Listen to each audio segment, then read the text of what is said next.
तो कैल्शियम का इस्तेमाल ज़रूर रखें अपनी ज़िंदगी में, क्योंकि अगर कैल्शियम होगा तो आपका विटामिन डी का लेवल भी मेंटेन रहेगा। विटामिन डी अच्छा होगा तो कैल्शियम का लेवल अच्छा रहेगा। सुबह उठ के आप 1 चम्मच चिया सीड्स को पानी में भिगो के पी लें। जो ओल्ड एज ग्रुप के पेशेंट्स होते हैं और वो लोग जो कि सर्दियों में खास तौर पे जोड़ों में दर्द, जिस्म में दर्द और हड्डियों में दर्द का शिकार होते हैं,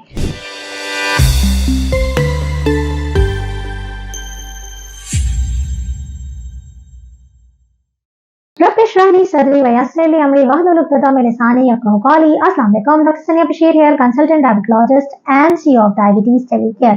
आज एक बहुत ही इंटरेस्टिंग बात आप लोगों के लिए लेकर आई हूँ, क्योंकि हमारे जब डायबिटीज के पेशेंट्स होते हैं, खास तौर पे जो ओल्ड एज ग्रुप के पेशेंट्स होते हैं और वो लोग जो कि सर्दियों में खास तौर पे जोड़ों में दर्द, जिस्म में दर्द और हड्डियों में दर्द का शिकार होते हैं, उनके लिए हमेशा हमारी जो एक सजेशन होती है, हम कहते हैं कि कैल्शियम का इंटेक अच्छा रखें।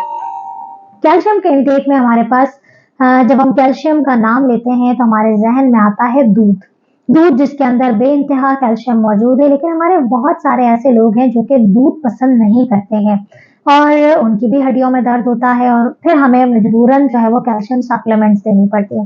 आज हम जिक्र करेंगे कि क्या दूध के अलावा भी कुछ चीजें हैं जिनके अंदर कैल्शियम की उतनी ही मिकदार मौजूद है जितनी दूध के अंदर मौजूद है। तो डिस्कस करेंगे 6 चीजों के बारे में जो आपकी रूटीन लाइफस्टाइल में, आपकी डाइट में आपके इर्द-गिर्द नज़र आती हैं। अगर आपने समझ लिया कि उसके अंदर कैल्शियम ज़्यादा है तो उसका इंटेक आपकी बोन्स के लिए, आपके टीथ के लिए, जहाँ-जहाँ आपको कैल्शियम की रिक्वायरमेंट है वहाँ एक बेहतर ऑप्शन साबित होगा। इस वीडियो को एंड तक ज़रूर देखिएगा और ज़रूर अपना फीडबैक दीजिएगा कि आप लोग कैल्शियम के लिए क्या यूज़ करते हैं। जी हाँ, इंटरेस्टिंग बात हो रही है और पॉइंट पे आते हैं कि हमने बात की है कि दूध के अलावा वो कौन से ऐसे 6 खाने पीने की आइटम है जिनके अंदर कैल्शियम की मिकदार बेइंतहा मौजूद है। तो वो लोग जो कि लैक्टोज इंटॉलरेंट होते हैं, या वो लोग जिनको दूध हजम नहीं होता, या वो लोग जो कि दूध पी के थोड़ा बदहजमी या गैसेस की शिकायत महसूस करते हैं। So whatever the reason is, calcium के और भी बहुत सारे सोर्सेज हैं। तो जब दूध नहीं चलता तो नंबर 1 आता है दही। तो अगर आप दूध नहीं पीते हैं तो आप उसको रिप्लेस कर लें, दही का इस्तेमाल कर लें। और शुगर के पेशेंट्स भी दूध का इस्तेमाल ना कर पाए तो दही का इस्तेमाल कर सकते हैं।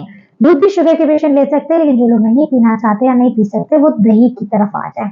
और एक टाइम पे आप तकरीबन हाफ टू 1 कप दही का इस्तेमाल कर सकते हैं, जिसमें कोई इजाफी शुगर या इजाफी नमक ना डला हुआ हो, घर का जमा हुआ हो, नेचुरल हो, फ्रेश हो। दही is one of the very good source of calcium. Number 2 पे हमारे पास आते हैं मुख्तलिफ किस्म के सीड्स जिसपे हमने एक बहुत डिटेल में वीडियो बनाई, आप जरूर उसको ट्यून इन कीजिए कि सीड्स जो हैं वो कौन कौन से होते हैं। लेकिन जैसे चिया सीड्स हैं या तिल, सीसम सीड्स होते हैं जो कि तिल कहलाते हैं, या फिर हमारे पास सनफ्लावर के सीड्स होते हैं। तो बीजों के अंदर कैल्शियम की रिक्वायरमेंट जो क्वांटिटी है वो बहुत अच्छी होती है। और अगर आप दूध नहीं पीते हैं तो आप कम से कम कोशिश किया करें कि रोजाना सुबह उठ के आप 1 चम्मच चिया सीड्स को पानी में भिगो के पी लें, जो ना सिर्फ आपकी शुगर कंट्रोल करेगा, ना वजन भी कंट्रोल करेगा और आपको कैल्शियम की भी एक बेहतरीन मिकदार प्रोवाइड करेगा। चिया सीड नहीं इस्तेमाल कर सकते तो फिर तिल का इस्तेमाल चलते फिरते कर लिया करें, अपनी सोप में शामिल कर लिया करें, या फिर मुख्तलिफ बीजों को एज अ स्नैक यूज किया करें। नंबर 3 पे हमारे पास जो कैल्शियम का सोर्स है वो है बादाम। आलमंड्स जो है वो बेहतरीन सोर्स होता है कैल्शियम का, और डायबिटीज के पेशेंट्स भी खा सकते हैं क्योंकि ये एक बेहतरीन ड्राई फ्रूट है और इसके बेपनाह फायदे हैं। कैल्शियम इसका एक बेहतरीन नैमुल बदल आता है कि हम दूध के बजाय अगर बादाम का इस्तेमाल रोजाना की बेसिस पे कर लें, और डायबिटीज के पेशेंट एक टाइम पे कम से कम 15 से 18 बादाम आराम से खा सकते हैं। अगर हम 15 ग्राम कार्ब की बात करते हैं तो हमारे पास तकरीबन 23 बादाम आ जाते हैं एज अ स्नैक। तो बादाम is another very good option. इसके बाद हमारे पास नंबर 4 पे आता है फिश।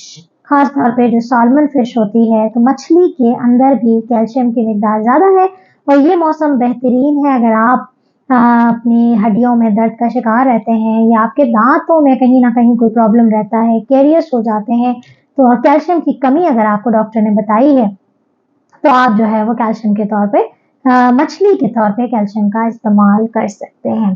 इसके बाद जो कैल्शियम का एक सोर्स आता है वो है आपकी दालें और बीन्स। यानी कि फलियां जो होती हैं और आपकी दालें, these are the very good source of calcium. The last but not the least एक आइटम जिसे आम लोग जो है वो ज़्यादा नहीं जानते, लेकिन मुख्तलिफ जगहों पे इसका इस्तेमाल किया जाता है और बाहर मुल्कों में बहुत ज़्यादा होता है। जी हाँ, बात कर रहे हैं टोफू की। टोफू एक ऐसा आइटम है जो कि लो फैट है और रिच इन प्रोटीन है और इसके अंदर कैल्शियम जो है वो एक बेहतरीन मिकदार मौजूद है। तो वो लोग जो कि वेजिटेरियन होते हैं, जो मछली वगैरह का इस्तेमाल नहीं करते या जो मुख्तलिफ चीज़ों को अवॉइड कर रहे होते हैं, ख़ासतौर पे जो वेगन डाइट लेते हैं, तो उन लोगों के लिए भी वो टोफू जो है वो एक बेहतरीन सोर्स है कैल्शियम का। तो कैल्शियम का इस्तेमाल ज़रूर रखें अपनी ज़िंदगी में, क्योंकि अगर कैल्शियम होगा तो आपका विटामिन डी का लेवल भी मेंटेन रहेगा, विटामिन डी अच्छा होगा तो कैल्शियम का लेवल अच्छा रहेगा। कैल्शियम बहुत ज़रूरी है हमारी हड्डियों के लिए, हमारे दांतों के लिए और भी बहुत सारे हमारे ऑर्गन्स हैं जिनको कैल्शियम की कहीं ना कहीं as a important mineral requirement होती है। तो मुझे उम्मीद है कि आप लोग इसको फॉलो करेंगे और जो दूध नहीं पीते आप इस एक्सक्यूज से बाहर आ जाएं कि आप हमें तो कैल्शियम सप्लीमेंट यूज करनी पड़ेगी। अपना बहुत ख्याल रखिए, मुझे फीडबैक में जरूर बताइएगा कि हमारी वीडियोस आपको कैसी लग रही हैं और आप कौन सी वीडियोस और देखना चाहते हैं। इंशाल्लाह ताला एक और वीडियो के साथ फिर हाजिर होंगी। अपना ख्याल रखिएगा, दुआ में याद रखिएगा। अल्लाह हाफिज।